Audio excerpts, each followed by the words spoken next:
Hola, buenas noches.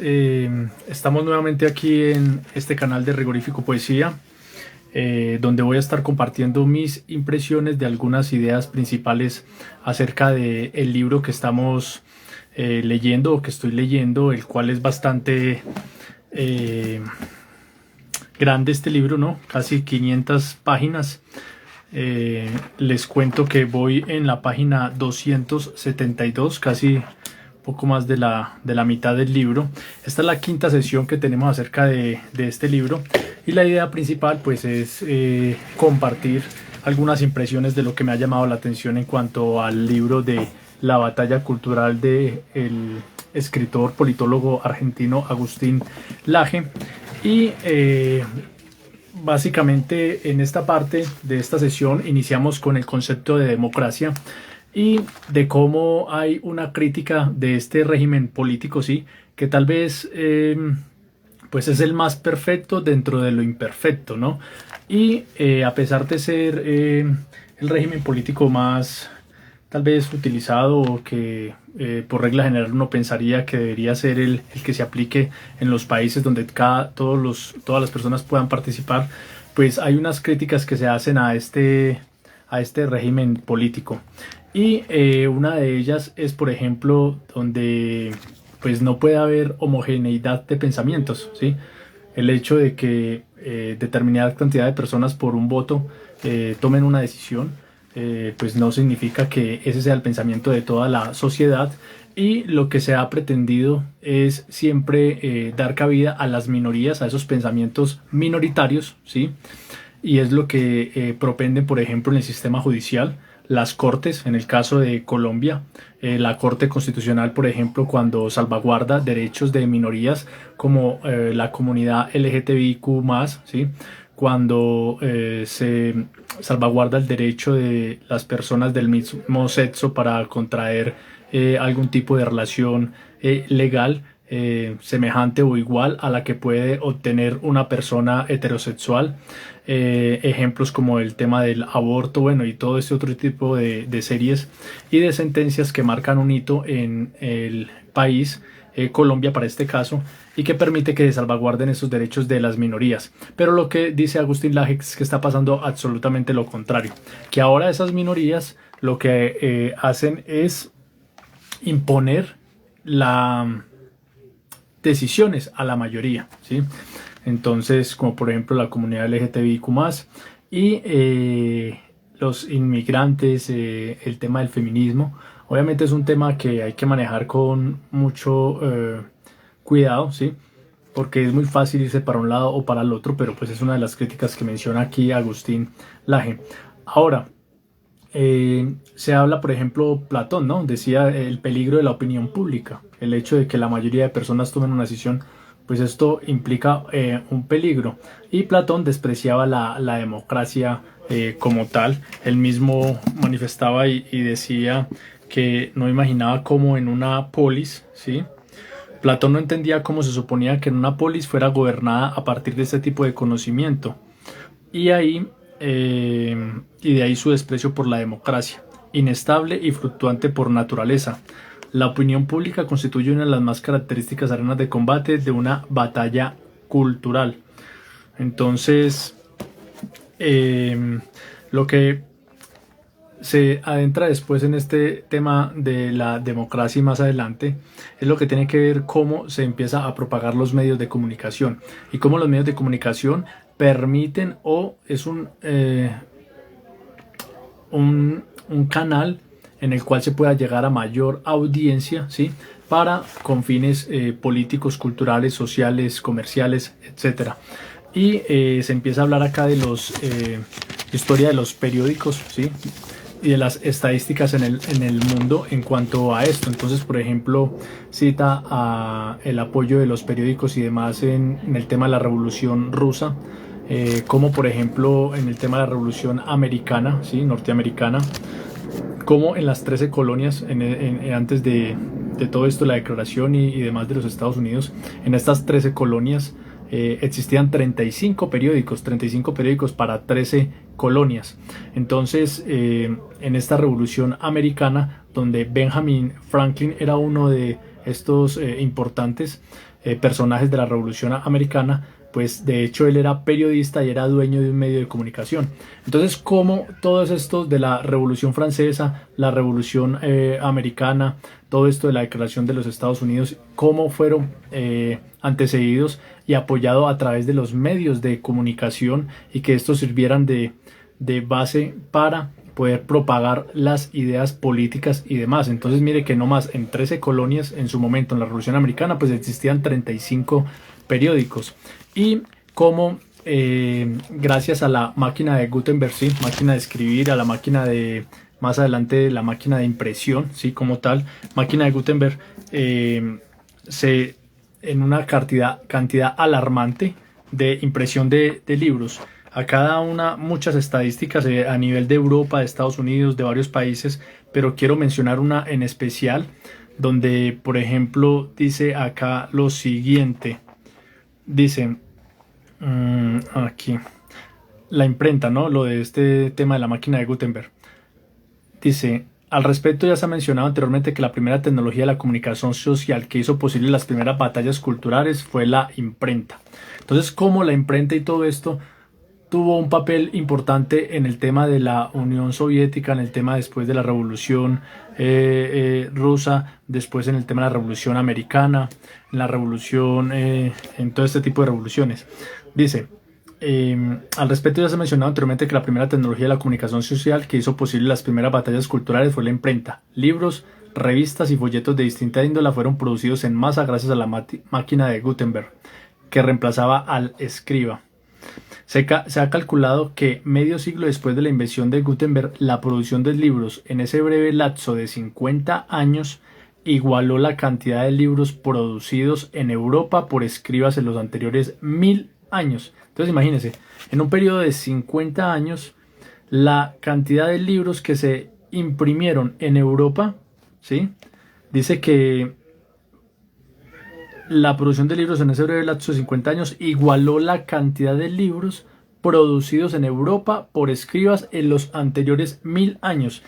Y esto sirvió para la difusión de ideas revolucionarias del siglo XVII y siglo XVIII. Entonces, aquí ya se empieza a hablar en cuanto al tema de cómo el periódico y la imprenta de los libros permitieron para que estas revoluciones pudieran tener a flote como su fin. Y cómo a finales del siglo XIX se da la invención del cine y el primer establecimiento cinematográfico se dio en París en el año de 1895. Entonces empezamos a hablar del cine, ¿sí? Y en Estados Unidos este se llamaba Cinematographe y en Estados Unidos se llamaba Nickelodeon, ¿sí? Porque era una representación de la moneda de 5 centavos que era un níquel, entonces por eso se llamaba Nickelodeon. Ahora, el cine se empezó a utilizar entonces con fines de propaganda y fines de percepción sobre la Primera Guerra Mundial y sobre la Segunda Guerra Mundial. Y es allí donde se utiliza esto con fines políticos. Por ejemplo, en Alemania, el gran dictador, ¿sí? Donde está recordamos al gran actor Charles Chaplin, ¿sí? Entonces, el gran dictador, esta película, como un protagonista, un dictador nazi, y donde se habla la historia de este personaje y de un barbero de origen judío. Entonces es una película que es un clásico para que nosotros podamos ver. También se habla de una película muy famosa en el tema de la huelga bolchevique, ¿sí? Que se llama La Huelga, la película. Y allí se trata de unos obreros que son fusilados. También en Alemania, el gobierno nacional socialista en la época de Hitler y todo esto, pues se produjeron más de 1200 películas que tuvieran que ver con este gobierno nacional socialista promoviendo su propaganda y demás. Y en la actualidad incluso menciona Agustín Laje que hay 44 películas que siguen prohibidas por el Estado alemán, ¿sí? Y que solo se permite su visualización en presencia de un experto. Entonces imagínense cómo será la carga cultural, la carga de diferentes ingredientes que tienen estas películas, que en la actualidad no se permiten que estas 44 películas se puedan ver a menos que haya un experto allí para poder explicar el contexto y demás y no se vaya a generar un tipo de mal interpretación por parte del televidente, ¿sí? Esto se basa en hay un documental muy importante donde se habla de estas 44 películas es de un Forbidden Films, ¿sí? Como una productora, Felix Muller. Entonces, ahí lo podemos tener en cuenta. Ahora, en el siglo XX se empieza a hablar de un nuevo medio comunicacional, como lo es la radiofonía, ¿sí? Y esto que tenía que ver con ondas de radio. Y viene y reemplaza al telégrafo, que ya es donde el sonido viaja a través de cables, ¿sí? Entonces decayó la circulación del periódico por la invención de la radio. Entonces ya se empezaron a producir radionovelas y el radio como un instrumento político. Y un ejemplo de ello es el presidente Roosevelt en Estados Unidos en los años 30, cuando la crisis económica de los años 30 en Estados Unidos, donde el presidente Roosevelt pues salía a través de radio hablando a los norteamericanos y tratando de dar calma en cuanto a la crisis económica y propagar como todo el tema del gobierno de su política. Hitler, sin lugar a dudas, igual utilizó la radio como propaganda en la Segunda Guerra Mundial, y esto fue una batalla cultural a través de la radio, donde se habla de adoctrinamiento, donde se hablaba de mentiras y muchas otras formas de llegar al pueblo para convencerlos de X o Y idea en cuanto a lo que pretendía Hitler en su momento. La Unión Soviética también entre 1920 y 1950 se valió de la radio, ¿sí? Para dar la propaganda en cuanto al tema del comunismo. Se leía el libro El Capital a través de Carlos Marx, a través de la radio. Se leía la literatura infantil, donde los protagonistas era el Ejército Rojo, donde había industrialización del estalinismo y donde se incentivaba el amor a la revolución. No más, para el año 1977, la Unión Soviética tenía el 13,3% de los radios del mundo. Entonces imagínense, el 13,3% de los radios del mundo.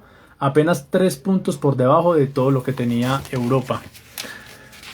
Bueno, aquí también se menciona en cuanto al tema del poder, ya después de hablar de los medios de comunicación, del papel impreso, la máquina de Gutenberg, después del cine, después el radio y demás, y de cómo sirvió para todo este tipo de actuaciones, se empieza a hablar del poder, ¿sí?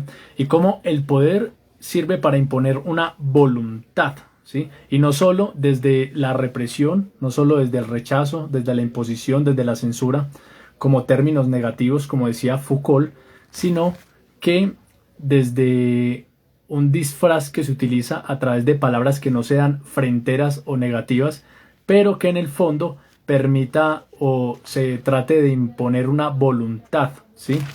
Y hay una frase que cita Gustave Lage que dice: el poder mejor ejercido es el poder menos notado. Entonces, el poder mejor ejercido es el poder menos notado. Y este se realiza a través de términos positivos, ¿sí? Entonces se produce, se crea y genera rituales de verdad. Entonces, cuando se hace a través de términos positivos, la percepción de la gente no es como que está siendo dominada, que su voluntad está siendo menguada, ¿sí? Como dice Agustín Laje, el poder mejor ejercido es el poder menos notado. Ahora, ¿cómo se realiza esto? Antes era a través de las armas, ¿cierto? Y un arma puede doblegar una voluntad, pero eso simplemente va a ser momentáneo por el miedo como tal, por esa represión, por ese término negativo al que hace alusión Foucault. Entonces, lo que se pretende con la batalla cultural ahora es ser más inteligentes, más astutos en esto y utilizar el poder, pero a través de las palabras. Y a través de las palabras, pues ganar esas voluntades, pero no a través de la represión y del miedo, sino a través de esa batalla cultural donde las personas por sí decidan cambiar su voluntad y actuar en consecuencia. Entonces, acá en la página 185 del libro, en cuanto a este tema, menciona lo siguiente. Dice: el poder en efecto no está exclusivamente en las armas, sino también en las palabras. Y es que las armas sirven para doblegar voluntades, aunque difícilmente para ganarlas. Puede doblegar una voluntad, pero difícilmente un arma gane esa voluntad. Son las palabras las que ganan una voluntad. Son ellas en su apariencia aséptica las que convencen, y al convencer automatizan la voluntad, ¿sí? Cristalizan en B la voluntad de A. Un poder que solo doblega, que solo tiene la fuerza de forzar el cuerpo, es ciertamente un poder débil e inestable. Un poder eficiente, en contraste, es aquel que fuerza la mente. La estabilidad del poder depende de su aceptación, y su aceptación se construye con palabras, no con armas.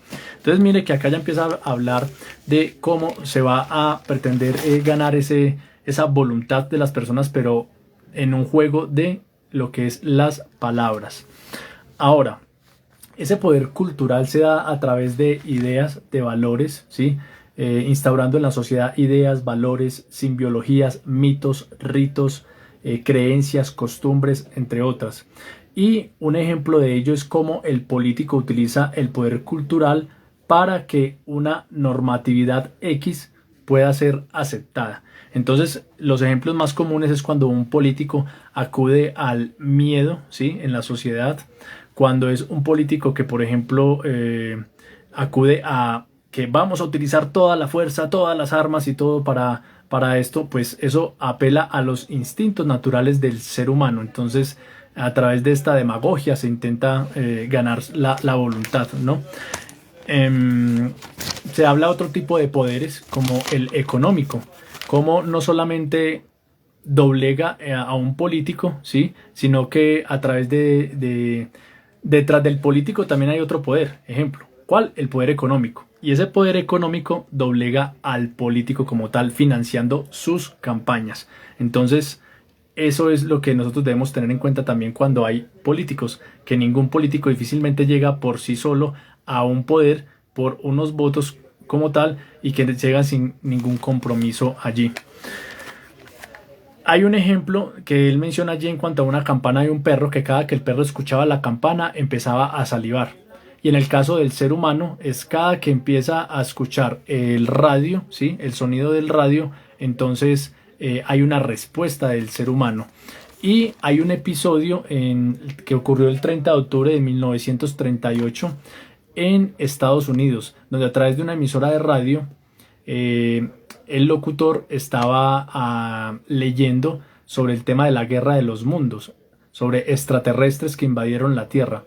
Y esto fue una interpretación de una novela británica de la Guerra de los Mundos. Y fue de tal manera que fue interpretada por el locutor que generó pánico en la sociedad norteamericana. O sea, muchos llegaron a creer que efectivamente en ese momento, cuando el locutor estaba leyendo esto, ¿sí?, realmente extraterrestres habían invadido la Tierra.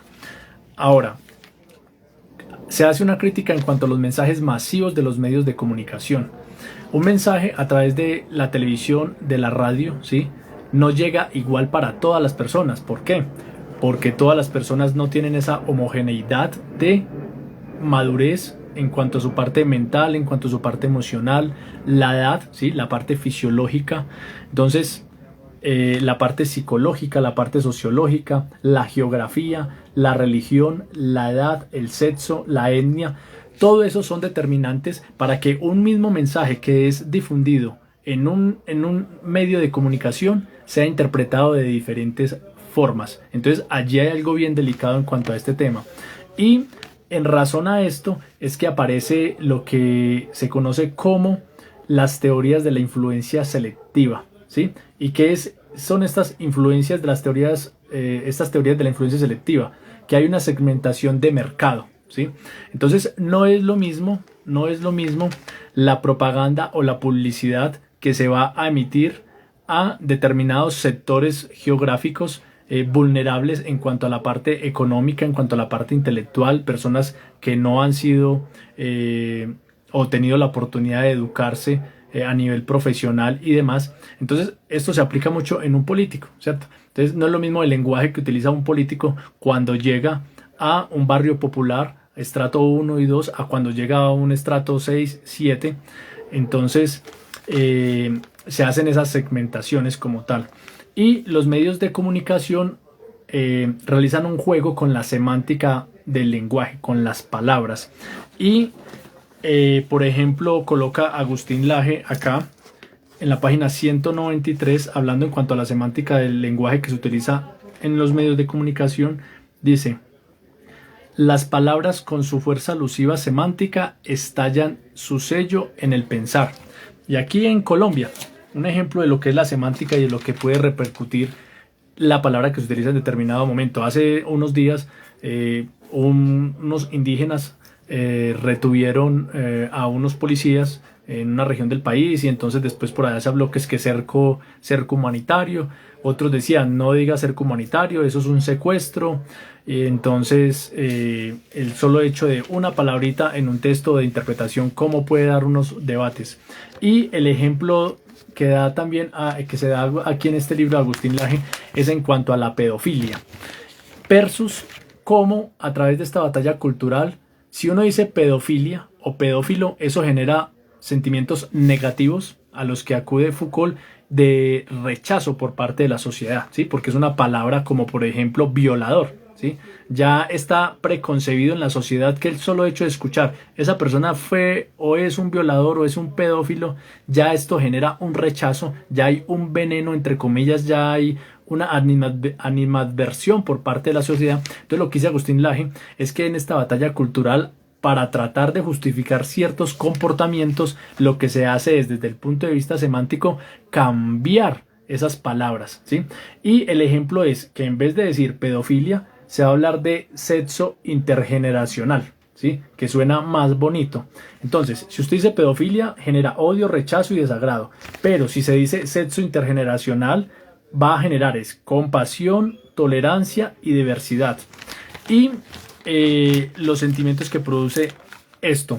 Ahora, es cuando, por ejemplo, se dice homofobia, ¿sí? Entonces, Agustín Laje dice: si yo digo que la homofobia, si uno hoy mira la definición, dice que es un trastorno mental de la palabra homofobia.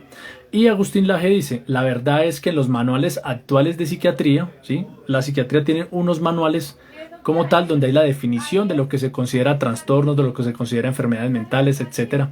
Entonces él dice: ¿por qué decimos homofobia? ¿O por qué se popularizó la palabra homofobia para aquellas personas que no están de acuerdo con la conducta de otra persona, que por ejemplo tiene gusto por alguien del mismo sexo, ¿cierto? Entonces dice: realmente la homofobia no es un trastorno mental. Los manuales de psiquiatría actuales no está esto y no se considera un trastorno mental. Entonces eso es un mensaje político, ¿sí? Donde se quiere llamar trastornado al que tiene una opinión desfavorable en contra de alguien que esté en contra de la comunidad LGTBIQ+. Y son temas bien sensibles, ¿sí? Aquí no estamos, o no estoy yo diciendo estoy a favor o estoy en contra. Me parece que sí tengo que dejar mi postura en cuanto a que se debe respetar estas minorías, ¿sí? Y que cada cual tiene su derecho de libre desarrollo de la personalidad y de su atracción sexual en cualquiera de sus componentes que integre la comunidad LGTBIQ+.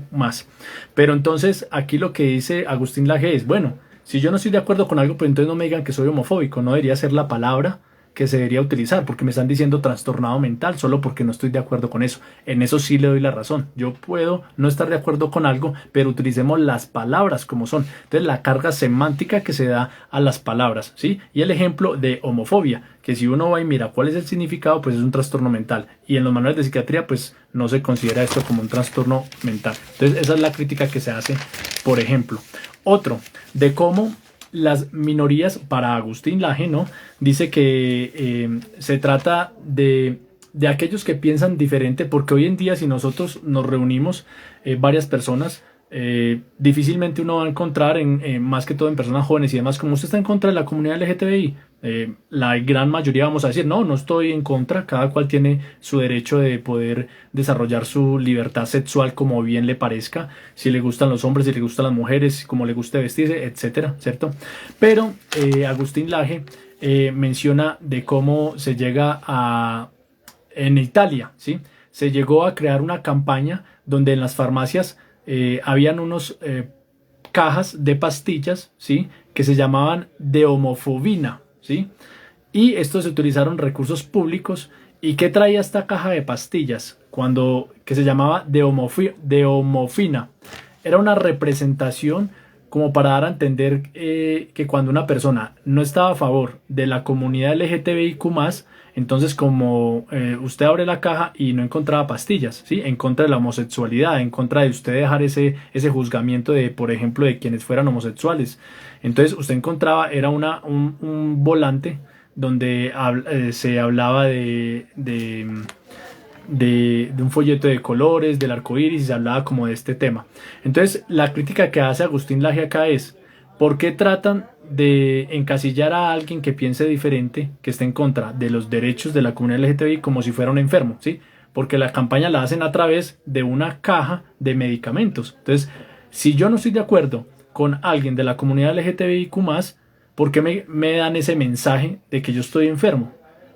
Porque se está utilizando una caja de medicamentos en una farmacia.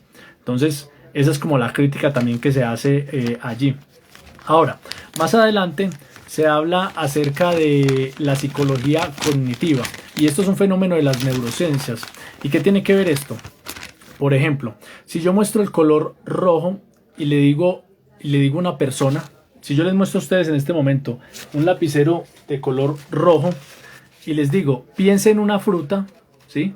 Seguramente la mayoría de los que estamos aquí vamos a pensar en manzanas o en fresas, ¿sí? Entonces, esto es psicología cognitiva y fenómeno de las neurociencias. ¿Y qué pasa? Yo estoy afectando la percepción y el comportamiento posterior que usted va a tener a la pregunta que yo le voy a hacer, ¿sí? La persona no va a tener, entre comillas, esa libertad, sino que yo, de una manera, desde la psicología cognitiva, ya estoy predisponiendo el comportamiento o la posible respuesta que yo quiero que usted me dé. Entonces yo le digo, piense en una fruta. Dígame el nombre de una fruta y le muestro este color rojo. Manzana o fresa es lo más seguro que vamos a pensar, ¿cierto? Además porque son también las frutas más comunes. Entonces, asimismo con este ejemplo, se influye en la libertad de decidir de las personas. Y lo mismo hacen los medios de comunicación con nosotros, ¿sí? Hay un experimento que se realizó en la Universidad de Nueva York, ¿sí? Donde este investigador llamó a diferentes jóvenes, ¿sí? Y este experimento tiene que ver con, espere, yo lo recuerdo en este momento, página 195, miremoslo acá. Para recordarlo, página 195, cómo se cuartea la libertad y cómo a través de diferentes formas yo afecto la decisión que se va a tomar más adelante. Este experimento era, es que no, a ver, por ejemplo, dice acá, formó dos grupos, ¿sí? Este es el caso de John Bark. Dice que para su experimento formó dos grupos con estudiantes de la Universidad de Nueva York, a los que colocó frente a dos cartulinas diferentes que mostraban palabras. Seguidamente se le solicitó a cada grupo que formara frases con las palabras correspondientes a cada cual. Uno de los grupos tuvo palabras vinculadas con la vejez y por tanto sus integrantes pasaron una determinada cantidad de tiempo formando frases sobre la vejez. Al terminar el experimento, entonces, ¿qué fue lo que pasó? Dos grupos de jóvenes. A uno se les muestra una cartelera con unas palabras. Y a ese grupo se les mostró palabras alusivas o que tienen que ver con la vejez. Entonces formaban frases, oraciones con la vejez. Entonces dice, al terminar el experimento, Bark y sus colaboradores midieron la velocidad con que las personas se retiraban por el pasillo del lugar, encontrando que los miembros de este grupo caminaron más lentos que los demás, con el término entre comillas, primados por la idea de la vejez. Entonces, ¿cómo a este grupo que se les dio una cartelera con palabras que eran alusivas a la vejez, después de pasar un tiempo allí organizando frases, oraciones y demás, cuando terminó el experimento, realmente cuál era el experimento? Ver cómo se retiraban del salón. Y se percató el investigador que estas palabras que habían estado con este cartel de palabras alusivas a la vejez caminaron más lento que los del otro grupo. Entonces, miren, esto es un efecto priming, ¿sí? Primado, es como se conoce. Ahora, hay otro... los medios de comunicación, opinión sobre X tema, ¿sí? Entonces, cuando el ciudadano del común o se entrevista a alguien sobre un tema. ¿Usted qué piensa de tal cosa en la televisión? Si es un ciudadano del común, la gente como que ni le para bolas. Pero cuando ese medio de comunicación está entrevistando al experto X, ¿sí? Entonces quienes están viendo la televisión, por el solo hecho de que la persona sea experta o tenga una profesión, ya da por sentado que lo que está diciendo es verdad, ¿sí? Entonces es lo que también se conoce como falacias, ¿cierto? Entonces es como cuando, por ejemplo, alguien dice, usted le va a creer a esa persona que está borracha lo que está hablando. Entonces es una falacia, no necesariamente el que esté borracho, el que esté ebrio, está diciendo una mentira, ¿sí? Usted le va a creer a esa persona mal vestida lo que está diciendo. Ah, ¿cómo así? Es que los únicos que dicen una verdad es alguien que tiene que estar vestido bien, tiene que tener corbata. Entonces se acuden a esas falacias y los medios de comunicación juegan con ese tipo de cosas de una manera más sutil con nosotros, ¿sí? Entonces, líderes de opinión, autoridades culturales mediáticas. Cuando, por ejemplo, en un canal de televisión, en un noticiero, siempre vemos que entrevistan al mismo experto en economía, al mismo experto en sociología, en temas legales siempre están acudiendo al mismo, pues nosotros tenemos que prendérsenos la alarma, ¿cierto? Siempre que no es bueno ni es sano que siempre sea la misma persona la que opine sobre un mismo tema, por muy experto que sea. Deberíamos ver diferentes personas que opinen sobre el tema. Ahora, hay otro ejemplo de este tema de la psicología y de cómo lo que tiene que ver que es que yo me adhiero a la opinión de la mayoría. El ser humano por naturaleza teme ser aislado, ¿sí? Entonces, si hay un grupo de 10 personas acá y se le pregunta a alguien algo, ¿sí? Que es muy evidente que la mayoría va a decir X respuesta, aquella persona que puede pensar algo diferente se va a adherir a la mayoría de la respuesta, no porque esté de acuerdo, sino porque el ser humano por naturaleza tememos ese aislamiento, de ser rechazados por el grupo en general. Y hay un experimento que se realizó en el año de 1950 en Estados Unidos por el profesor Solomon Asch, ¿sí? Donde para demostrar cómo nosotros nos adherimos a la opinión de la mayoría. Así nosotros en el fondo consideremos que hay otro argumento o que es diferente la respuesta. Y a este grupo de personas, todos en este grupo de personas, ejemplo, eran 10 personas y de esos 9 personas eran cómplices del investigador, ¿sí? Ya se habían colocado de acuerdo en que vamos a decir esto. Y solo había una persona que no sabía de esto. Entonces, ¿qué pasó? Se les mostró un cartel. En ese cartel se les mostró dividido a la mitad, en una parte una raya, ¿sí? Vertical, aquí a este lado, y al otro lado 3 rayas, la A, la B y la C. Entonces se les preguntaba a las personas, por favor, de estas 3 rayas, ¿cuál es en su longitud, ¿sí? ¿Cuál es del mismo tamaño que esta línea de acá? Entonces, evidentemente, para nosotros vamos a escoger esta raya, la C, ¿sí?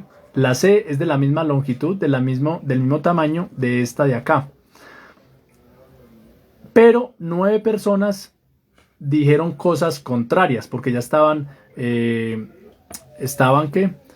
programados por el investigador para que eran respuestas incorrectas. Y la última persona, por miedo a ser rechazado de los demás, pues decía lo mismo que los otros. Así, evidentemente, uno pudiera ver en la imagen que esta raya de acá es igual a la C. Es del mismo tamaño. Entonces, en este experimento, solo el 25% de las personas se aferraban a su propia percepción. El resto se acogía a la opinión mayoritaria. Entonces, ¿cuál es la reflexión en cuanto a esto? Dice Agustín Laje, si esto ocurre solamente con unas rayas, que a simple vista no necesita uno tener una profesión o años de experiencia o de estudio para uno saber cuál raya de estas 3 es en igual de longitud a esta, imagínense en otros temas que tienen que ver con palabras, con derechos, con libertades y con temas tan neurálgicos como lo es lo que tiene que ver con el ser humano. Entonces, ¿cómo nos van a manipular o cómo se manipula al ser humano? Entonces, en estos grupos de 7 a 9 personas, todos cómplices del experimentador, daban una respuesta equivocada con el fin de influir en el sujeto de estudio. Bueno, más adelante, esto es para dejarnos la reflexión en cuanto al tema de la mayoría, ¿sí? Más adelante se habla de la posmodernidad y de la postindustrialización y de cómo avanza el mundo, y donde ya no vamos a dejar la época de la industrialización y demás, donde eran los bienes los que eran la parte preponderante en la sociedad. En esta época de posmodernidad y postindustrialización son los servicios los que van a mandar como la parada o van a tener mayor relevancia en el mundo. Por ejemplo, para el año 2018, el 51,71% de los empleos mundiales tenían dicho porcentaje relacionado con prestación de servicios, ¿sí? Y Agustín Laje dice, ya la universidad empieza a reemplazar las fábricas y la era de la masificación, de la producción en masa, entonces los famosos Ford T, ¿sí? Los carros, y empieza a hablarse de un tema que es la sociedad del consumo. Y aquí, en la sociedad del consumo, pues se han acudido varios sociólogos y demás, y de hecho aquí se apela más a la parte emocional de las personas en la sociedad del consumo, y cómo el capitalismo es socavado por sus propias bases morales, ¿sí?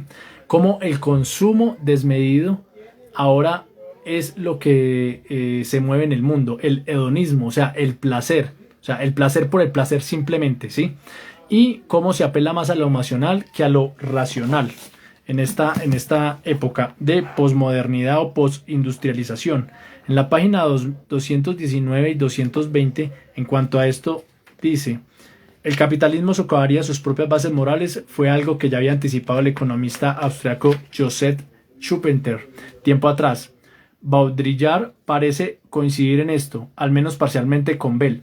Comillas, las incitaciones a gastar, a gozar, a no hacer cálculos, entre paréntesis, llévelo ahora, pague después, cierro paréntesis, reemplazaron las incitaciones puritanas a ahorrar, a trabajar, a crear el propio patrimonio. En una línea similar, Chung-Chul Han sostiene que en el actual sistema la racionalidad ha cedido y en su lugar entra en escena la emocionalidad, en lo que es un capitalismo de la emoción que invita al consumo no calculado. Y cómo este capitalismo va ahorita en contra del ahorro, del trabajo, del esfuerzo, de la responsabilidad. Ya no hay racionalidad, sino que todo se apela a las emociones. Un ejemplo de ello, el automóvil. Antes, el automóvil, cuando fue concebido en su momento, ¿cuál era el objetivo? Desplazamiento y ahorro de tiempo, ¿sí?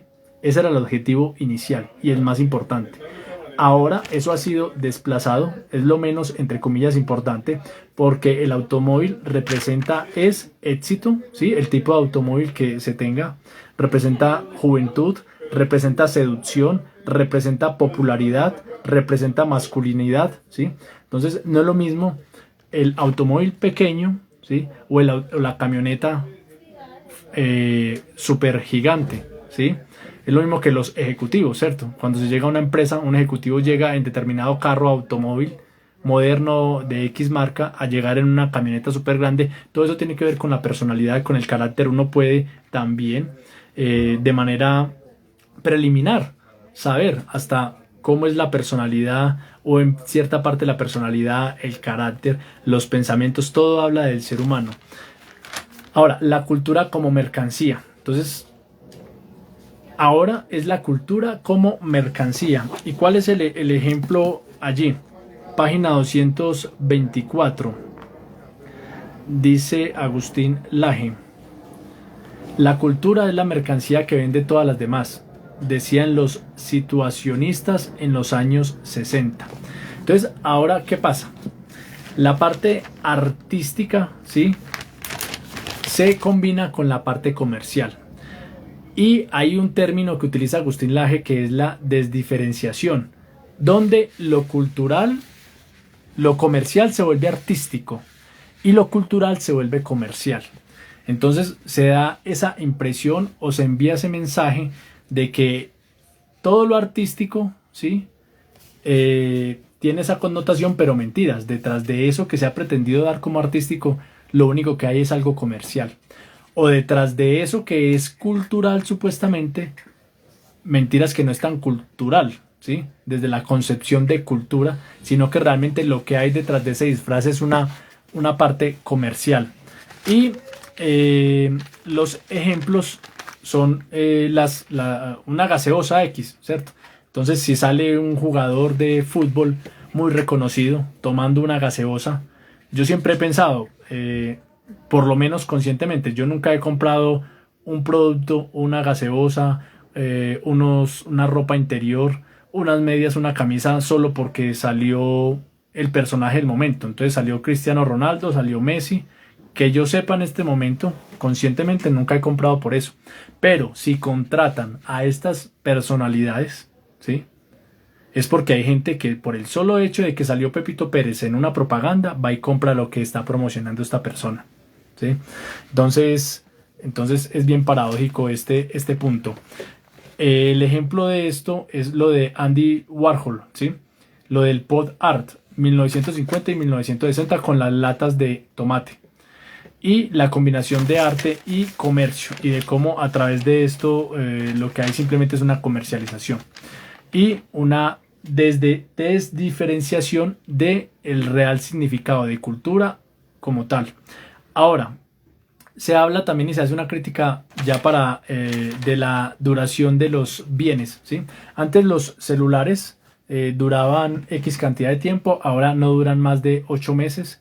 Los libros no duran más de 6 meses en el mercado, los perfumes no duran más de un año, los televisores antes duraban 20 años, ahora duran 6 años, ¿sí? A lo mucho. Los frigoríficos antes duraban 60 años, ahora de 9 a 12 años. Todo esto está allí soportado en estadísticas y demás por parte del autor. Y de cómo ahora esta sociedad del consumo, ¿sí?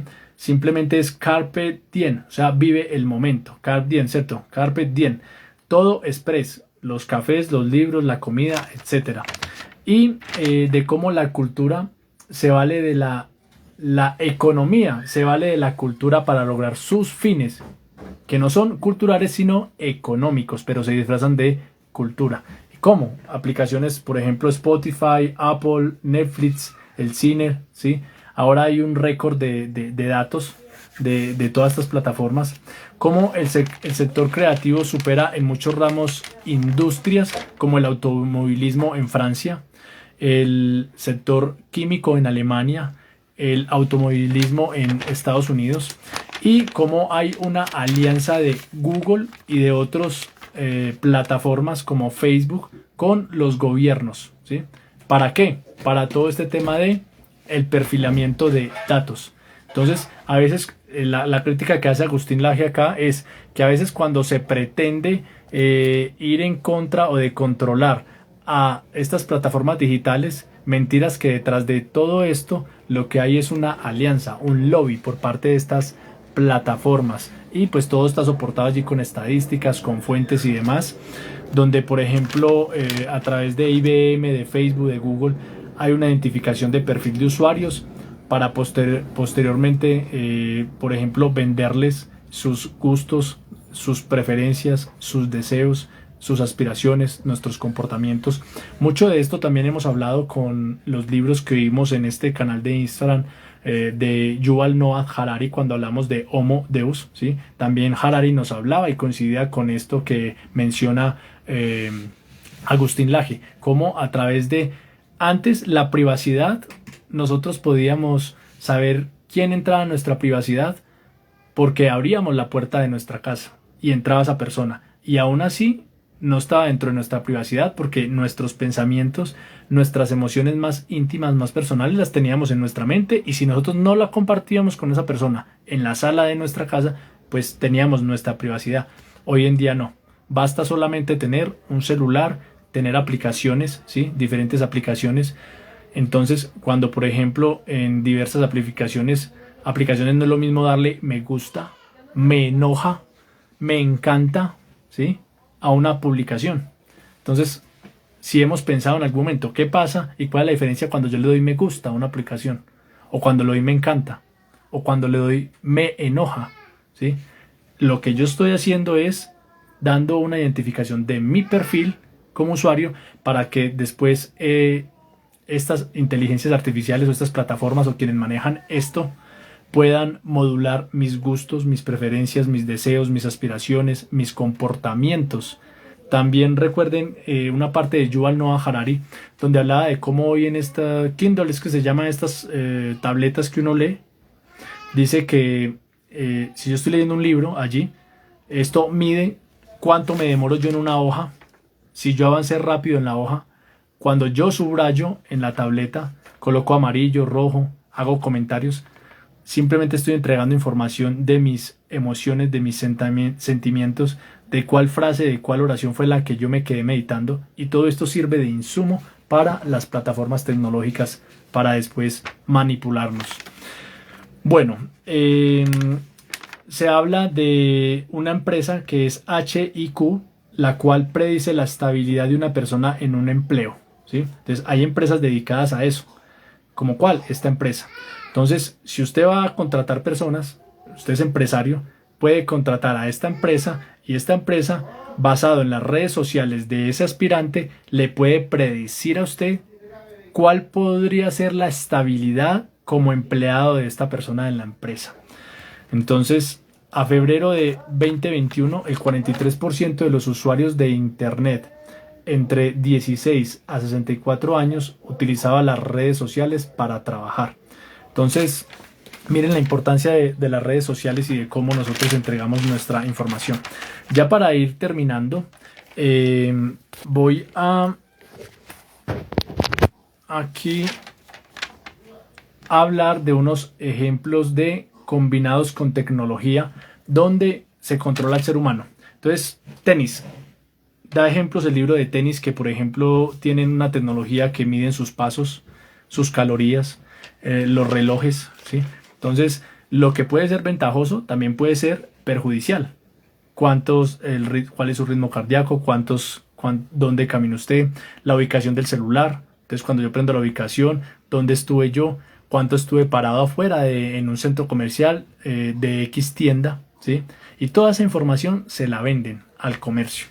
Todo eso lo venden al comercio. Sabemos que estuviste parado, estuviste en esta tienda. Entonces, si yo entro a X almacén en el centro comercial y doy una vueltica, me demoré media hora allí, le venden estos datos a estos centros comerciales, a estas tiendas. Mire, esas personas estuvieron allí y empiezan a bombardearnos con publicidad.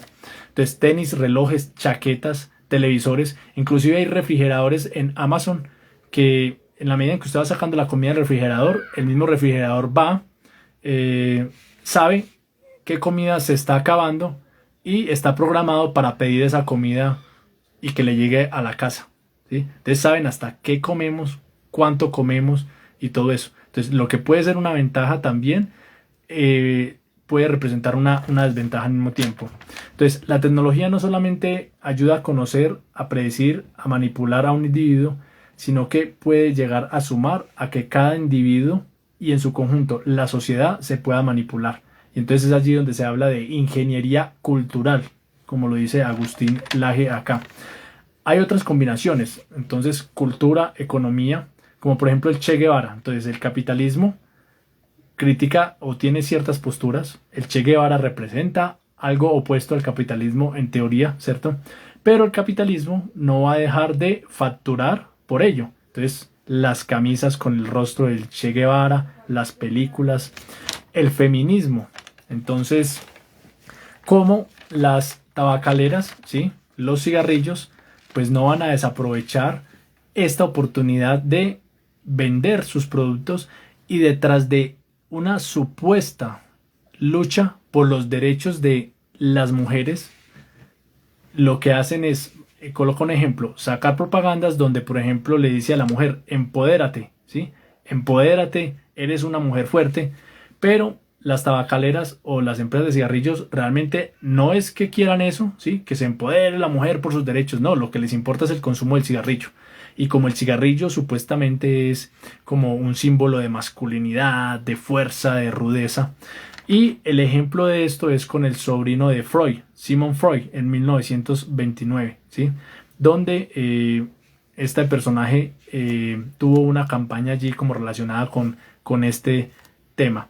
Y en su momento las mujeres representaban el 70% de compra en cuanto a este tema del cigarrillo, cuando se empezó a dar el tema del empoderamiento de las mujeres o de la libertad, del feminismo y etcétera. Por ejemplo, los carros, ¿sí? Entonces un carro de alta gama, ¿sí? No voy a decir nombres, pero salen propagandas donde está una mujer en un carro y entonces como empodérate, como si el poder de la mujer o su igualdad estuviera marcado por tener X o Y objeto, pero así nos manipulan en la sociedad el comercio, las marcas para poder vender. Hay otros puntos más adelante donde se habla, ya para terminar esta tertulia, de cómo Nestlé, ¿sí? Entonces dice en el libro, el beso de negra, que es un masmelo muy conocido acá en Colombia. Entonces de cómo que esto está relacionado con el racismo y que no sé qué. Entonces ya Nestlé dejó de colocar a la negrita allí en el empaque, ¿sí? O el Clorox, entonces Clorox blanquita.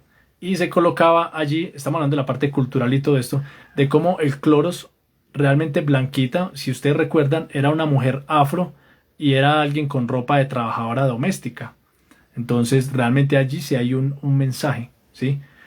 Blanquita, blancots, límpido para la casa. Pero en la imagen no hay una mujer rubia, con ojos verdes, con el pelo frondoso, con ropa ejecutiva, no. Colocan a una mujer afrodescendiente, con ropa de empleada doméstica, como en símbolo de que las empleadas domésticas son las personas afrodescendientes, ¿sí? Entonces, todo esto empezó a generar un tipo de campañas de rechazo y por eso estas marcas han ido cambiando estas imágenes. Y esto se conoce como cultura de la cancelación.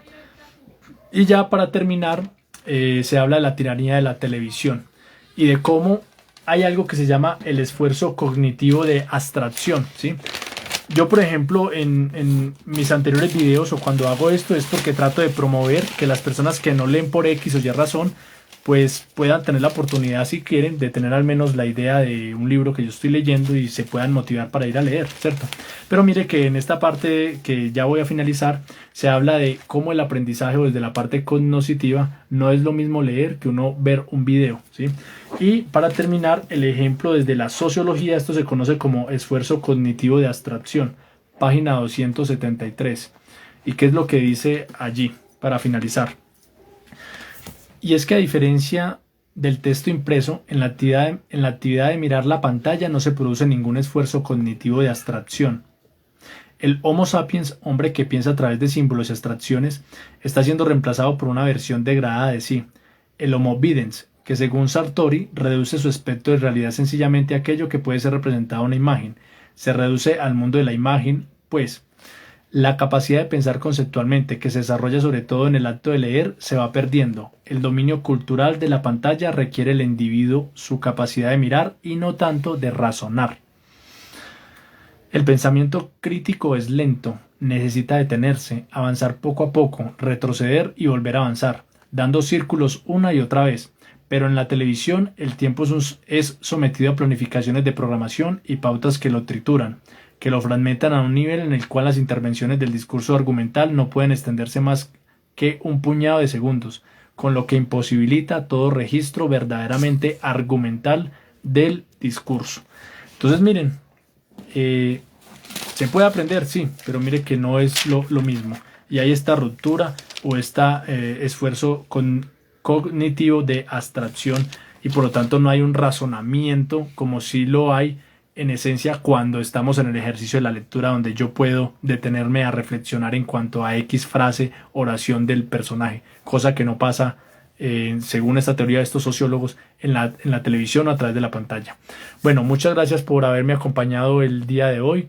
Por favor no olviden darle me gusta si consideran que es así con estos videos y darle compartir para que propaguemos el conocimiento de diferentes libros, y la idea es poder incentivar a que las personas podamos acudir a los libros que llamen la atención. Muchas gracias, que pasen una feliz noche y feliz inicio de semana.